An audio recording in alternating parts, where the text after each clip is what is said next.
ओम शांति। सहज सिद्धि प्राप्त करने के लिए ज्ञान स्वरूप प्रयोगी आत्मा बनो।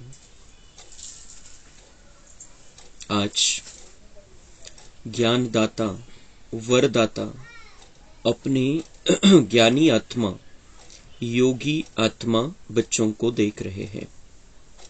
हर एक बच्चा ज्ञान स्वरूप और योग युक्त कहां तक बना है।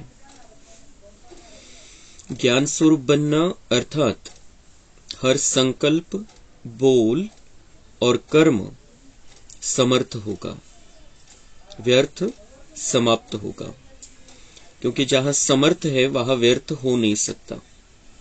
जैसे प्रकाश और अंधियारा साथ साथ नहीं होता, तो ज्ञान प्रकाश है, व्यर्थ अंधकार है। वर्तमान समय व्यर्थ को समाप्त करने का अटेंशन रखना है। सबसे मुख्य बात संकल्प रूपी बीज को समर्थ बनाना है। अगर संकल्प रूपी बीज समर्थ है तो वाणी, कर्म, संबंध सहज ही समर्थ हो ही जाता है। तो ज्ञान स्वरूप अर्थात हर समय, हर संकल्प, हर सेकंद समर्थ। तर बाबा ज्ञानदाता आणि वरदाता आहे। आपण त्याचे बच्चे ज्ञानी आणि योगी आत्मे, त्या नजरेने बाबा आपल्याला बघतोय आणि तसं त्याला आपल्याला तयार करायचंय कि हम ज्ञानी बनकर रहे और योगी बनकर रहे। तो ज्ञानी आत्मा के लक्षण क्या है? बाबा म्हणता है व्यर्थ नहीं होगा उसके वाणी में, संकल्प में, संबंध में और कर्म में व्यर्थ नहीं होगा। हर बात समर्थ स्थिति वाली होगी, शक्तिशाली होगी और जो ज्ञान, गुण और दिव्यता से संपन्न होगी। व्यर्थ काहीही राहणार नाही। जे व्यर्थ आहे ज्याच्यामध्ये आपला देवता बनण्याशी काही संबंध नाहीये, अशा प्रकारचे त्याचे व्हायब्रेशन नहीं राहणार। समर्थ रहेगा, उसका समय भी समर्थ बीतेगा कि त्याच्यामध्ये ताकदच येईल, सामर्थ्य वाढेल त्याचं। संकल्प भी समर्थ रहेगा, संकल्प में शक्ति रहेगी और वो शक्तिशाली संकल्प, शुभ संकल्प उसके पूरे होंगे। और हर सेकंड समर्थ, हर सेकंड में कुछ न कुछ कमाई होगी, वेस्ट नहीं जाएगा। तो ऐसा ज्ञानी आत्मा हमें बनना है। ज्ञान का मतलब है कि प्रकाश आ गया है हमारे अंदर और अंधकार समाप्त, और अंधकार है व्यर्थ का। तो जो व्यर्थ का किचड़ा है उसको हमें समाप्त करना है। फिर योगी आत्मा, योगी आत्मा सभी बने हो लेकिन हर संकल्प स्वतः योग युक्त, युक्ति युक्त हो, इसमें नंबरवार है। बाबा म्हणते योगी तो सभी बने हैं कि आत्मा समझकर परमात्मा को याद करते हैं। कनेक्शन है, पता चल गया है, जानकारी हो गई है भगवान कौन है, मैं कौन हूं, तो योग लगने लगा है। लेकिन बाबा म्हणते हर संकल्प योग युक्त और युक्ति युक्त हो, इसमें नंबरवार। हर संकल्प में बाबा की याद है ऐसा नहीं है, उसमें नंबरवार है। क्यों नंबर बने? जब विधाता भी एक है, विधि भी एक है, फिर नंबर क्यों? बाप दादा ने देखा योगी तो बने हैं लेकिन प्रयोगी कम बनते हैं। योग करने और कराने दोनों में सभी होशियार है। जैसे योग करने कराने में योग्य हो, ऐसे ही प्रयोग करने में योग्य बनना और बनाना, इसको कहा जाता है योगी जीवन अर्थात योग युक्त जीवन।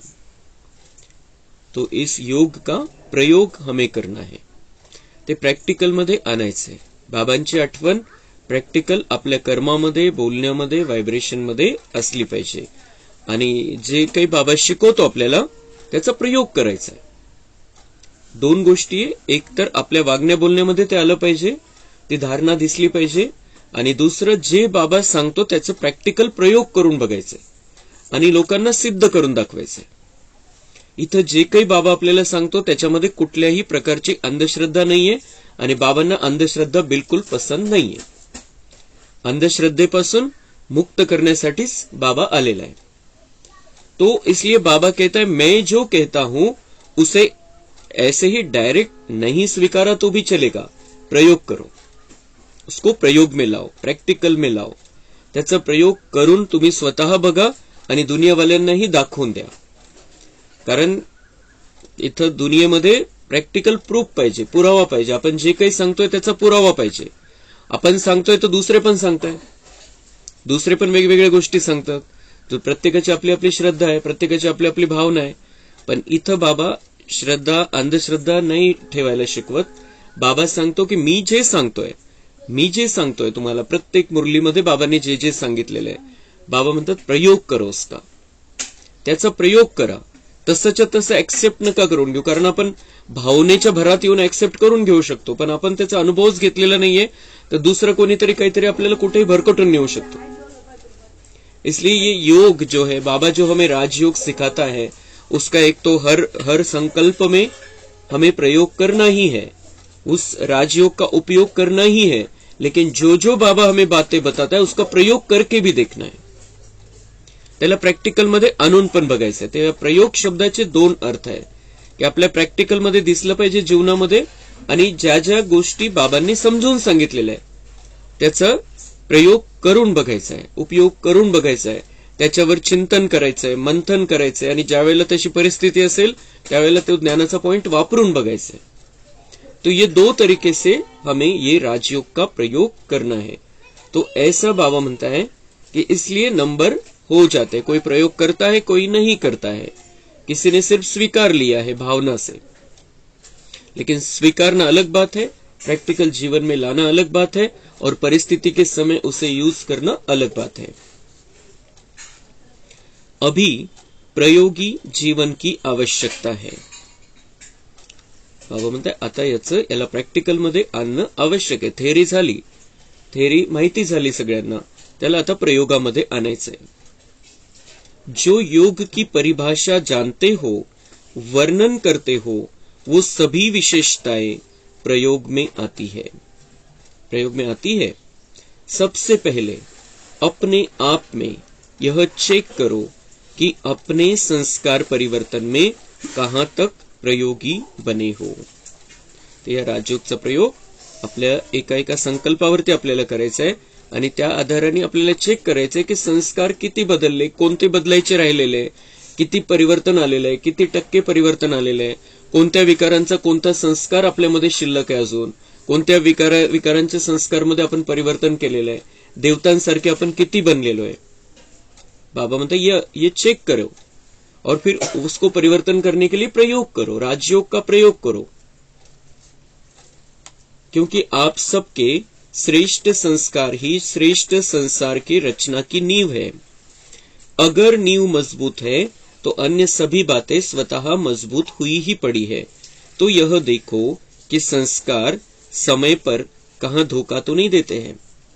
श्रेष्ठ संस्कार को परिवर्तन करने वाले कैसे भी व्यक्ति हो, वस्तु हो, परिस्थिति हो, योग के प्रयोग करने वाली आत्मा को श्रेष्ठ से साधारणता में हिला नहीं सकते.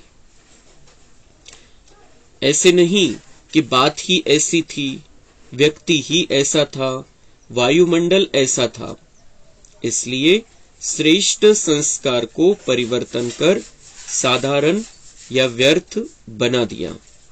तो क्या इसको प्रयोगी आत्मा कहेंगे? अगर समय पर योग की शक्तियों का प्रयोग नहीं हुआ तो इसको क्या कहा जाएगा? तो पहले इस फाउंडेशन को देखो कि कहां तक समय पर प्रयोगी बने हैं. अगर स्व के संस्कार परिवर्तक नहीं बने हैं तो नए संसार परिवर्तक कैसे बनेंगे? बाबा आपल्याला खूप श्रेष्ठ नजरेने बघतोय कि हम कोई साधारण आत्माएं नहीं है, हम इस संसार को परिवर्तन करने वाली आत्माएं हैं. लेकिन इस संसार का परिवर्तन होगा हमारे संस्कारों के परिवर्तन से. तो बाबा म्हणता है जो योग का प्रयोग करता है, जो प्रैक्टिकल में लाता है, जो प्रैक्टिकल में मेरे से जुड़ा हुआ है, वो ऐसा कभी नहीं कह सकता, अगर उससे कुछ गड़बड़ हो जाती वो ऐसा नहीं कह सकता कि बात ही ऐसी थी, व्यक्ति ही ऐसा था, वायुमंडल ऐसा था, वातावरण तसं होतं, समोर घटनाच तशी झाली, गोष्टच तशी आली समोर, तो व्यक्ति असाच होता, तो तसंच बोलला. तो उस समय क्या किया हमने?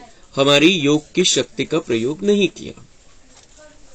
योग की शक्ति का प्रयोग अगर हम करते तो हम जो त्रिकालदर्शी स्वरूप में स्थित होकर उस आत्मा को, उस व्यक्ति को, उस परिस्थिति को देख पाते. लेकिन हमने उस समय प्रयोग नहीं किया. तर बाबा म्हणताय काय झालं मग त्यावेळेला? अपने श्रेष्ठ संस्कार को परिवर्तन कर साधारण व व्यर्थ बना दिया. योग का प्रयोग नहीं है तो नुकसान क्या हो गया? हमारे श्रेष्ठ संस्कार है, दिव्यता है, देवताओं जैसा हमें उस वातावरण को देखना है, समझना है, देवताओं जैसी श्रेष्ठ स्थिति में रहना है, मीठी स्थिति में रहना है, शांत स्वरूप स्थिति में रहना है, लेकिन योग का प्रयोग नहीं, भगवान से कनेक्शन नहीं और ज्ञान का पॉइंट यूज नहीं किया, तो क्या हो जाता है? नुकसान क्या हो जाता है? साधारण और व्यर्थ हमारा संस्कार वहां पर इमर्ज हो जाता है, प्रगट हो जाता है. आणि बाबा आपल्याला इतक्या श्रेष्ठ नजरेने बघतोय कि आपल्यामुळे संसार बदलणार है. तो हम छोटी छोटी बातों में अपने पुराने संस्कारों को इमर्ज करना अभी हमें बंद करना पड़ेगा, क्योंकि हम जो करेंगे अभी उसका परिणाम अब सारी सृष्टि पर होने वाला है. कारण आपण मुळाशी आहे, आपण या सृष्टीरूपी झाडाच्या मुळाशी आहे आणि मुळ्यांमध्ये जे राहतं ते सगळ्या पाना फुलांपर्यंत पोहोचत असतं. तो अभी और संगम युग में वो हमारा मुख्य पार्ट चल रहा है. आपण पाना फुलामध्ये येऊन गेलेलो होतो, फांद्यांवरती होतो, पण आता बाबांनी आपल्याला मुळामध्ये पुन्हा आणलेलं आहे, मुळ्यांपाशी आणून ठेवलेलं आहे. अभी हम जो कुछ भी करेंगे, हम पूर्वज आत्माएं हैं, हम श्रेष्ठ आत्माएं हैं, संसार के परिवर्तक आत्माएं हैं, और हमारे संस्कार, हमारा स्वभाव, हमारे विचार, जो भी हमारे अंदर चल रहा है, वो सारे सृष्टि के रूपी वृक्ष को मिलने वाला है. जो फूल पत्ते हैं इस सृष्टि रूपी वृक्ष में, आत्मा रूपी, उन सब तक ये जाने वाला है आणि हे गुप्तपणे चालतं. कारण आपण पूर्वज असल्यामुळे त्या आत्म्यांचं आपल्याशी कनेक्शन आहे ऑटोमेटिक. और अभी बाबा की नजरों में हम आ गए हैं. बाबा ने हमें उस सृष्टि रूपी वृक्ष के जो मूल स्थिति है वहां पर लाकर खड़ा कर दिया है, वहां पर लाकर बिठा दिया है.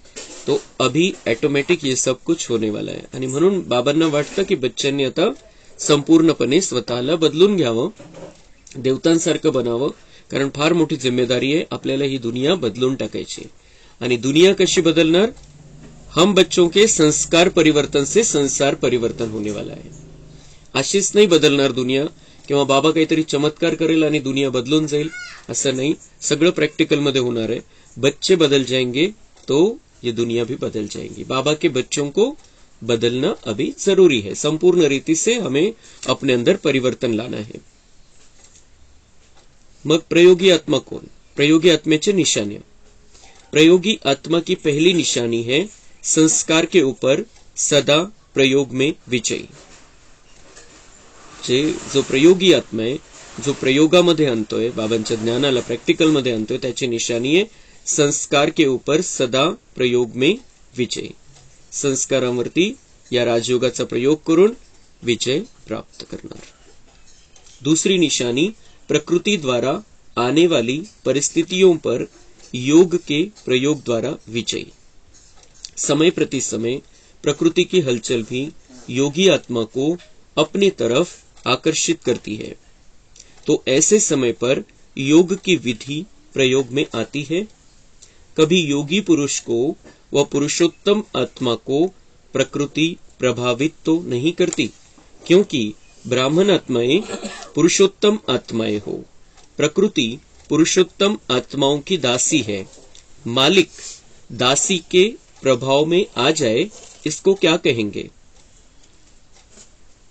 तो बाबा म्हणता है दूसरी निशानी क्या है? प्रकृति द्वारा आने वाली परिस्थितियों पर योग के प्रयोग द्वारा विजय. प्रकृती द्वारा अलग अलग परिस्थिती आती है. वेगवेगळ्या प्रकारचे निसर्गाचे 5 तत्व पण परीक्षा पाहतात आणि शरीर पण परीक्षा पाहते. शरीरामध्ये पण हे 5 तत्व विराजमान आहे आणि त्यांच्याद्वारे ही पेपर येतात. तो बाबा म्हणते उस समय क्या वो प्रकृति तुम्हें प्रभावित करती है? हम आत्मा अलग है, शरीर अलग है. ये प्रकृति के 5 तत्व अलग है. हम आत्मा चैतन्य शक्ति है. हम आत्मा डायरेक्ट परमात्मा की संतान है.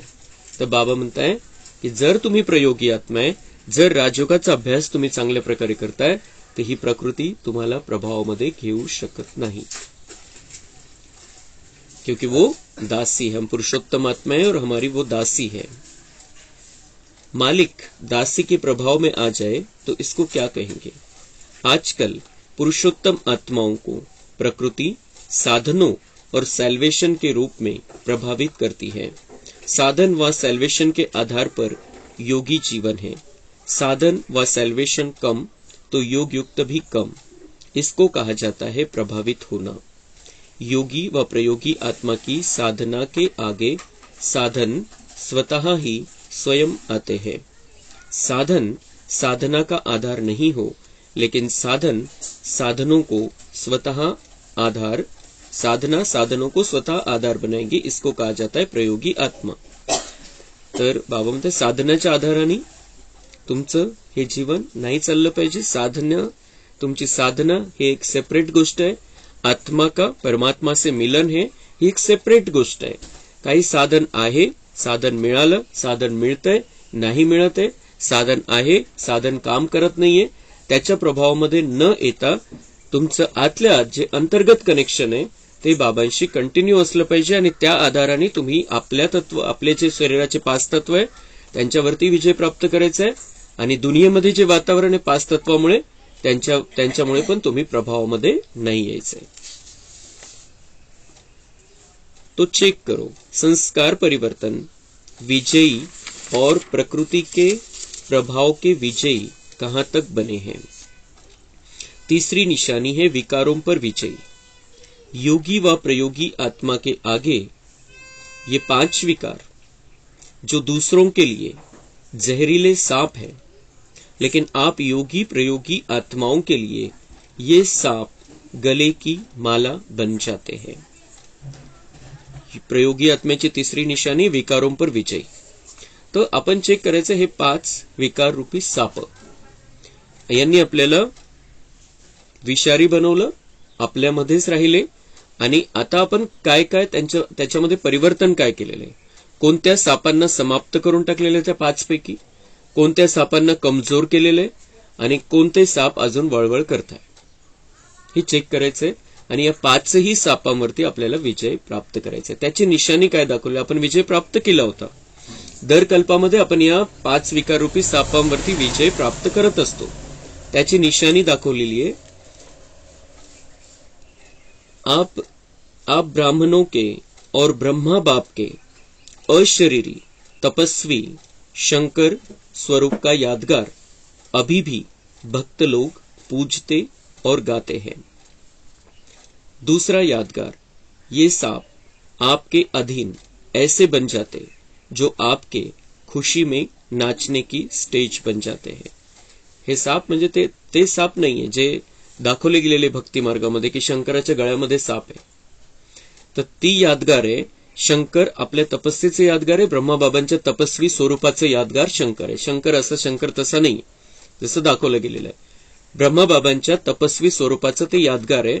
आणि जेव्हा तपस्वी आत्मा असतो आपण, जेव्हा आपण ती एकाग्रता असते, जेव्हा आपण त्या एकाग्रतेला प्राप्त करतो, बाबांची आठवण असते क्लिअर बुद्धीमध्ये, आपण खऱ्या अर्थाने राजयोगी प्रयोगी आत्मा बनतो, त्यावेळेला ते साप असे गळ्यामध्ये जसे खेळतात, म्हणजे त्यांना आपण अधीन करून टाकलं.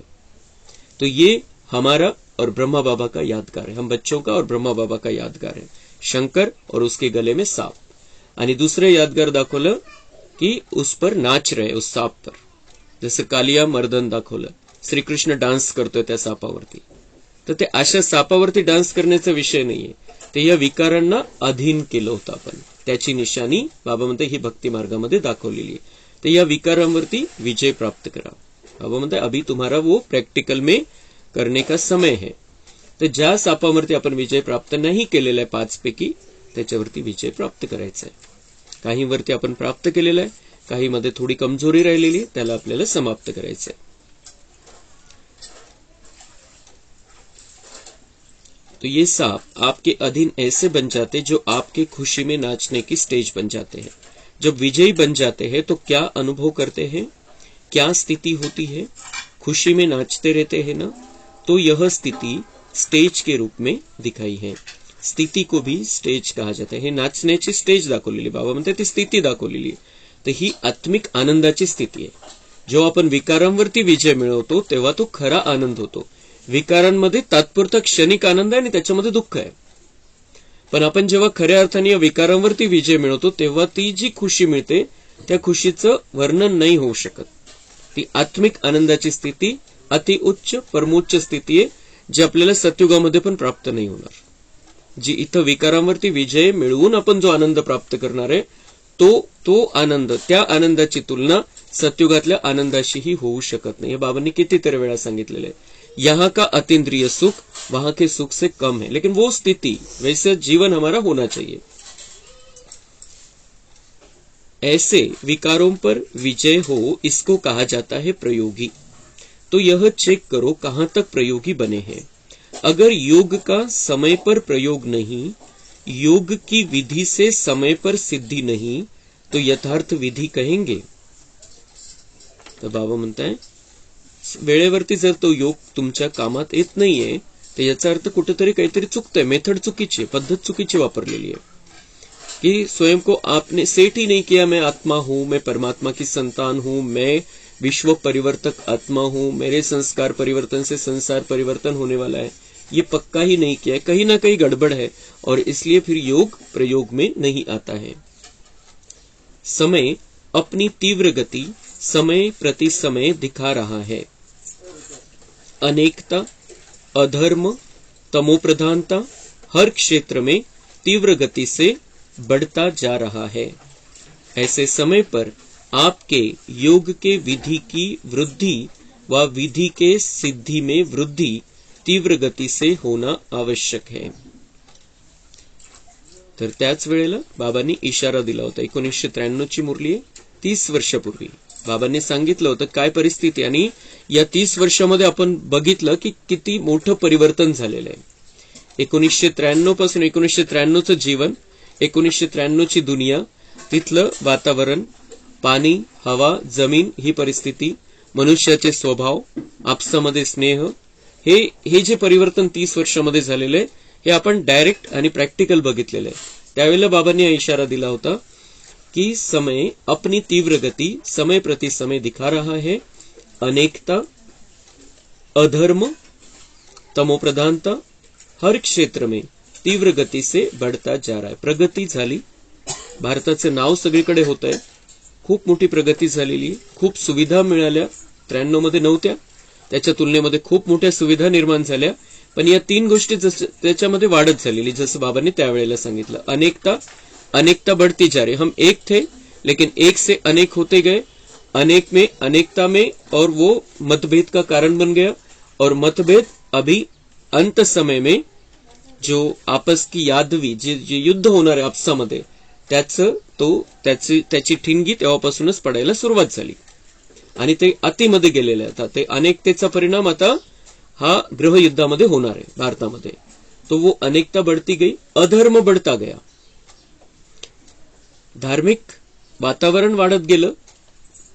तसं जर वरच्या हिशोबाने बघितलं आपण, मंदिरं झाली, तीर्थस्थान, ती यात्रा कठीण होती 1993 मध्ये. आज खूप ठिकाणी जाणं खूप सहज झालेलं आहे, खूप सुविधा वाढल्या, पण अधर्म वाढलेला आहे, हे तर नक्की आहे. तो ये जो है ये शाश्वत सत्य बाबा हमें मुरली के द्वारा बताता है. अनेकता बढ़ गई, अधर्म बढ़ गया, तमोप्रधानता हर क्षेत्र में तीव्र गति से बढ़ता जा रहा है. तो मग अशा वेळेला बाबांनी हे त्यावेळेला इशारा दिला होता, आजही आपल्यासाठी तो इशारा आहे. अशा वेळेला आवश्यकता कशाची आहे? ऐसे समय पर आपके योग के विधि की वृद्धि व विधि से सिद्धि में वृद्धि तीव्र गति से होना आवश्यक है. योग के विधि की वृद्धि व विधि के सिद्धि में वृद्धि। तर योगामध्ये जी मेथड आपण वापरतोय त्याच्यामध्येही आपल्याला चांगली प्रकारे प्रगती करायची आहे आणि त्याच्याद्वारे जे परिणाम रिझल्ट जो यायचा आहे त्याच्यामध्ये पण वाढ झाली पाहिजे, चांगला रिझल्ट आपल्याला मिळाला पाहिजे हे बघायचं। म्हणजे योगचा प्रयोग वाढवायचा आहे, जी काही पद्धत असेल आपली त्याच्यामध्ये बदल करायचा आहे, चांगल्या पद्धतीचा योग करायचा आहे, चांगली प्रोसिजर वापरायची, चांगली मेथड वापरायची, त्या आधाराने योग करायचा आहे, कनेक्शन जोडायचं आहे आणि याच्यामध्ये खूप चांगलं कनेक्शन जोडण्यासाठी कुठल्याही प्रकारच्या दुसऱ्या सगळ्या मेथडपेक्षा सगळ्यात चांगली मेथड आहे प्रेम। प्रेम वाढवायचंय बाबाविषयी, प्रेम वाढेल तर आपला योग यशस्वी होईल, सफलता मिळेल, विधी चांगली येते, सगळ्यात चांगली विधी आहे दुसऱ्या कुठल्याही विधीपेक्षा। बाबावरचं प्रेम वाढवायचंय और उस विधि से हम सिद्धि को प्राप्त कर लेंगे।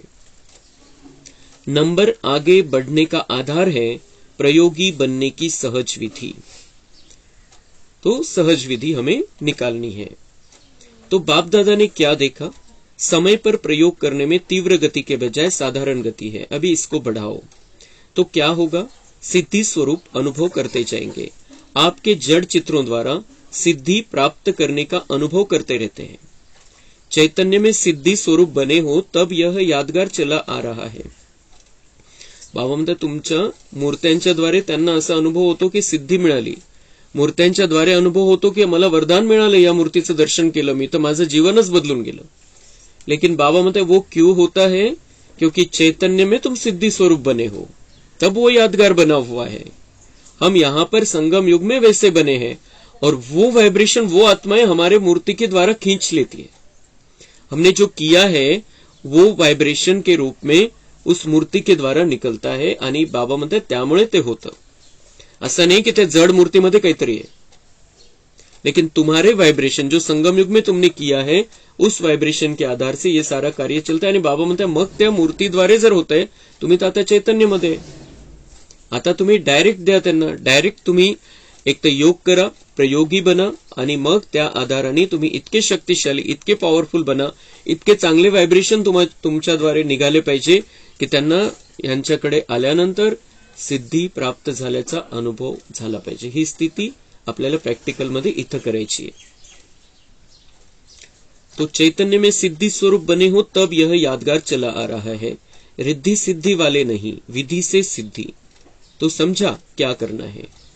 तो हम रिद्धी सिद्धी वाले नाही, जादू टोना करणारे वेगवेगळ्या प्रकारचे खूप लोक आहे दुनियेमध्ये आणि ते खूप वाढत चाललेले आहे। वो रिद्धी सिद्धि वाले बाबा हमें नहीं बनाना चाहता है, हमें बाबा बनाना चाहता है विधि से सिद्धि वाले। ये विधि, राजयोग की विधि बाबा हमें सिखाता है, राजयोग का प्रयोग करना सिखाता है और उस आधार से हम आत्माओं को वो देते हैं जिसकी उन्हें 2500 साल से तलाश है, जो उन्हें मिला ही नहीं कभी, सब कुछ कर लिया लेकिन उन्हें नहीं मिला, वो हम उनको देते हैं। ये बाबा हमें सिखाता है, विधि से सिद्धि। तो समझा क्या करना है सब कुछ, लेकिन समय पर प्रयोग करना और प्रयोग सफल होना, इसको कहा जाता है ज्ञान स्वरूप आत्मा। बाबा म्हणते तुमच्याकडे सगळं काही आहे, सगळं काही मी देऊन टाकलेलं आहे तुम्हाला, तुम्ही माझे बच्चे आणि तुम्ही मालक आहे, सगळं आहे, पण समय पर प्रयोग करना और प्रयोग सफल होना, इसको कहा जाता है ज्ञान स्वरूप आत्मा। वेळेवरती ते ज्ञान आठवलं पाहिजे, ज्ञानाचा पॉइंट आठवला पाहिजे, बाबांची आठवण झाली पाहिजे, बाबांशी कनेक्शन जुडलं पाहिजे, त्याला बाबा म्हणतात ज्ञान स्वरूप आत्मा है, ज्ञानी आत्मा है, ज्ञानी जीवन है। ऐसे ज्ञान स्वरूप आत्माएं अति समीप और अति प्रिय है। बाबा म्हणतात असे जे ज्ञानी आत्मे, जे ज्ञानाला प्रॅक्टिकल मध्ये आणणारे आत्मे, ते बाबा म्हणताय माझ्या अतिशय जवळ आहे आणि मला खूप प्रिय आहे।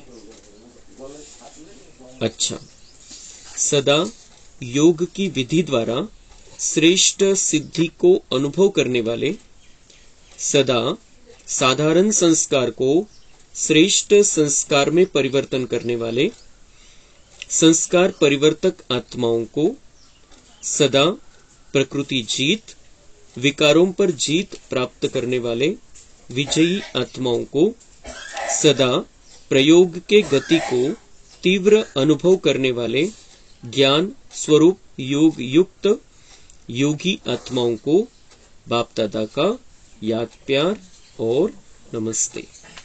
हम रूहानी बच्चों का रूहानी बाप दादा को याद प्यार, गुड मॉर्निंग, नमस्ते, वहां बाबा वहां, शुक्रिया बाबा शुक्रिया। तर याद प्यार मध्ये बाबांनी सगळं सारांश घेतलाय।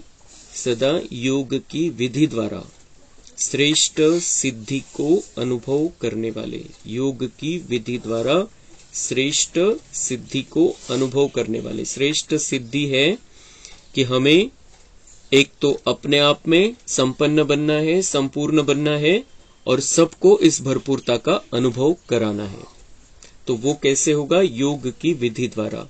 हम जितना अच्छी रीति से बाबा से कनेक्शन जोड़ेंगे उतना बाबा के सारे वाइब्रेशन हमारे अंदर आ जाएंगे। बाबा का ज्ञान, बाबा के गुण, बाबा की शक्तियां सब हमारे अंदर आ जाएंगी और जो कुछ हमारे अंदर सोया पड़ा है वो जागृत हो जाएगा, प्रकट हो जाएगा हमारे अंदर। और उसके लिए क्या करना है? हमें अभी व्यर्थ को समाप्त कर देना है। व्यर्थचा किचडा जोपर्यंत आहे तोपर्यंत बाबांवरती तितकं प्रेम नाही राहणार आणि तितकं कनेक्शन नाही जुडणार। म्हणून व्यर्थ को समाप्त करना है, अपने आप को हमें देखना है, अंतर्मुखी बनना है, अपने आप की चेकिंग करनी है, परचिंतन में नहीं जाना है। ये ऐसा क्यों है, वो वैसा क्यों है, ये ऐसा क्यों करता है, वो वैसा क्यों करता है, इन बातों में हमें नहीं जाना है। भूतकाल की बातों में नहीं जाना है, भूतकाल में ये हुआ था, इसने ये किया, उसने वो किया, उसने वो किया। फिर भविष्य की चिंता में हमें नहीं जाना है। जितकं क्लीन आणि क्लिअर राहू आपण इथं तितकं योग यशस्वी होईल आपला, बाबांशी कनेक्शन चांगल्या प्रकारे जुडेल। बिलकुल स्वतःला फक्त आपण सार रूपामध्ये घेऊन यायचंय, मैं आत्मा हूं, परमात्मा की संतान हूं, या सारांश मध्ये स्वतःला आपल्याला टिकवायचंय। बाहर की परिस्थिति के प्रभाव में नहीं आना है, बाहर की दुनिया के प्रभाव में नहीं आना है। ये तमो प्रधान दुनिया है, गंदी दुनिया है, खराब दुनिया है। इस दुनिया को प्रभावित करना है हमें अपने वाइब्रेशन से। उस दुनिया के तमो प्रधान वाइब्रेशन के प्रभाव में हमें नहीं आना है। ये अधर्म वाली दुनिया है, दुख वाली दुनिया है, अनेकता वाली दुनिया है। हम एकता वाले लोग हैं। हमें एक धर्म, एक राज्य, एक भाषा वाली दुनिया में जाना है। तो हमें अंदर बिल्कुल एक रस स्थिति बनाकर रखनी है और एक के अंत में रहना है, एक बाबा के अंत में रहना है, एक बाबा की याद में रहना है।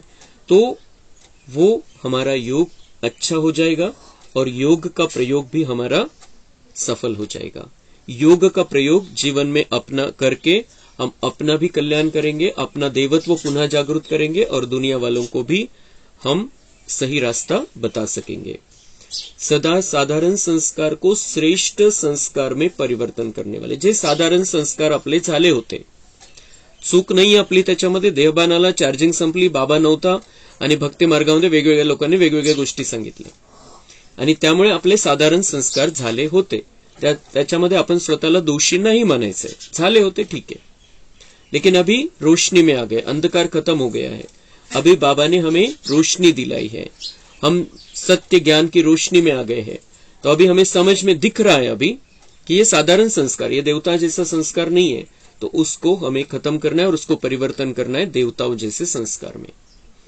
देवता कसे राहतील, कसे बोलतील, कसे वागतील, कसा विचार करतील, हे चिंतन आपलं सदा चाललं पाहिजे। जो काही विचार, जी काही भावना मनामध्ये आली चेक करायचंय, मी देवता असल्यावर माझ्या मनामध्ये हे येईल का, अशा प्रकारची चेकिंग करून आपण साधारण संस्कारला श्रेष्ठ संस्कारामध्ये बदलायचंय। संस्कार परिवर्तक आत्माओं को सदा प्रकृति जीत, विकारों पर जीत प्राप्त करने वाले विजयी आत्मा। तो संस्कार परिवर्तन करने वाली हम आत्माएं हैं, प्रकृति पर जीत प्राप्त करने वाली हम आत्माएं, या दुनियेचे जे पाच तत्व त्याच्यावरती पण आणि शरीरावरती पण, शरीराच्या कर्मेंद्रियांवरती पण आणि मन बुद्धीवरती पण विजय प्राप्त करणारे अपन आत्मे। और विकारों पर जीत प्राप्त करते हैं, निर्विकारी बनते, इसलिए तो देवता बनने वाले हम। ये सबसे महत्वपूर्ण बात है कि हमें विकारों पर जीत पानी है, विकारों को गुलाम बना देना है, विकारों को अधीन कर लेना है। तो उससे हम निर्विकारी देवता बनने वाले हैं। और विजयी आत्माएं हैं। सदा प्रयोग के गति को तीव्र अनुभव करने वाले ज्ञान स्वरूप योगी आत्माएं। सदा प्रयोग की गती को तीव्र, जो प्रयोग आहे, जे बाबांशी कनेक्शन आहे, राजयोगाला जीवनामध्ये आणायचंय आणि जे बाबा जे सांगतो त्याला अनुभवामध्ये आणायचंय, तर त्या स्पीडला आपण वाढवत चालायचं. ती जी अनुभव करण्याची स्पीड आहे, प्रॅक्टिकल मध्ये आणण्याची स्पीड आहे, बाबा म्हणतात ती तुमची रोज वाढली पाहिजे. आणि तेच ज्ञान स्वरूप आत्मे, ज्ञानाचं स्वरूप झालेलं आहे, त्यांचं जीवन ज्ञानाचं स्वरूप झालेलं आहे, ज्ञान प्रॅक्टिकल मध्ये दिसतंय. अशा स्थितीमध्ये आपल्याला आता राहायचंय. होमवर्क. सोमान, मैं ज्ञान स्वरूप आत्मा हूं. मैं ज्ञान स्वरूप आत्मा हूं. ते सगळे लक्षणं आपल्यामध्ये आपण बघायचे, आणायचे. ज्ञानी आत्म्याचे लक्षणं जे बाबांनी सांगितले, व्यर्थ, समाप्त और ज्ञान को जीवन में प्रयोग करने वाले. मैं ज्ञान स्वरूप आत्मा हूं. की मला ज्ञान मिळालं, माहिती मिळाली, बाबा कोण आहे, सृष्टीचक्र काय आहे, मी कोण आहे, हे नाही. हे तर आहेच, ते आधार आहे सगळा, पण त्याचं प्रॅक्टिकल मध्ये त्याचं रूपांतरण दिसलं पाहिजे. ज्ञान स्वरूप म्हणजे प्रॅक्टिकल मध्ये रूपांतरण झालेलं आहे आपल्या जीवनामध्ये त्याचं. तो मैं ज्ञान स्वरूप आत्मा हूं. चिंतन, चेकिंग. क्या मैं आज व्यर्थ संकल्प, बोल और कर्म से मुक्त रहा?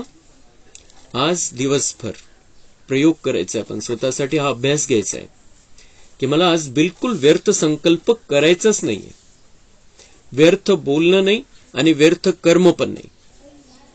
बस ज्ञानी बनकर रहना है. आज प्रयोग करके देखना है, कितना आनंद आएगा. व्यर्थ कुछ भी आ जाए, हम सोच सकते हैं कल देखेंगे, अभी कुछ भी आ जाए कल देखेंगे, कल इसके बारे में सोचेंगे. जो जरूरी काम है उतना ही करना है, बाकी जो कल पर टाल सकते हैं किसी बात को, उसको कल करना है. तर ते एका दिवसाचा जो प्रयोग आहे तो आपल्याला शिकवून जाईल की किती फायदा होतो व्यर्थपासून मुक्त राहण्याचा. किन बातों पर ध्यान देने से व्यर्थ से मुक्त रह सकते हैं, याची चेकिंग करायची की कशावरती आपल्याला लक्ष केंद्रित करावं लागेल म्हणजे आपण व्यर्थपासून मुक्त होऊ. बाबांचं ज्ञान, बाबा, सतयुग, परमधाम, या सगळ्या गोष्टी जितक्या आपण आपल्या बुद्धीमध्ये ठेवू, आपल्या चिंतनामध्ये ठेवू, तितकं ऑटोमॅटिकच व्यर्थ गोष्टींपासून दूर जाऊ. आणि आपलं लक्ष बुद्धीमध्ये ठेवायचं आपल्याला की मुझे लक्ष्मीनारायण जैसा बनना है, मुझे श्री कृष्ण जैसा बनना है. तो लक्ष्य अगर बुद्धि में होगा तो वैसे लक्षण ऑटोमेटिक आ जाएंगे और व्यर्थ के लिए समय ही नहीं बचेगा हमारे पास. योगाभ्यास. मैं आत्मा ज्ञान के सागर में समाकर मास्टर ज्ञान सूर्य बन ज्ञान का प्रकाश चारों ओर फैला रहा हूं. योग अभ्यास करताना थोडंसं बसून पण हा योग करायचा आपण. मैं आत्मा ज्ञान के सागर में समाकर, जसं आपण बाबामध्ये सामावून गेलेलो आहे. आत्मा अजर अमर अविनाशी है, बाबा में समा नहीं सकती है, लेकिन मन बुद्धि से हम ये सोच सकते हैं मैं और बाबा एक हो गया हूं और उसमें समा गया हूं. तो उसके जैसी स्थिति मेरी हो गई है. मास्टर ज्ञान सूर्य बन ज्ञान का प्रकाश चारों ओर फैला रहा हूं. ये देखना है. बाबा आणि मी एक झालो. बाबा ज्ञान सूर्य, मी मास्टर ज्ञान सूर्य, आणि आमचा प्रकाश, ज्ञानाचा प्रकाश सगळ्या दुनियेमध्ये पसरतोय. तर ह्या अशा प्रयोगामुळे काय होतं की आपण थोडंसं या दुनियेपासून थोडं डिटॅच व्हायला सुरुवात होते. ऑटोमॅटिक आपली आत्मिक स्थिती बनायला सुरुवात होते, बाबांशी कनेक्शन जोडायला सुरुवात होते आणि त्याचे खूप मोठे फायदे. मेरे हर संकल्प, बोल और कर्म समर्थ होते जा रहे हैं. मेरे अंदर से अज्ञान अंधकार समाप्त हो गया है. मैं ज्ञान स्वरूप बन गया हूं. अच्छा, ओम शांति. कम बोलो, धीरे बोलो, मीठा बोलो, सत्य बोलो.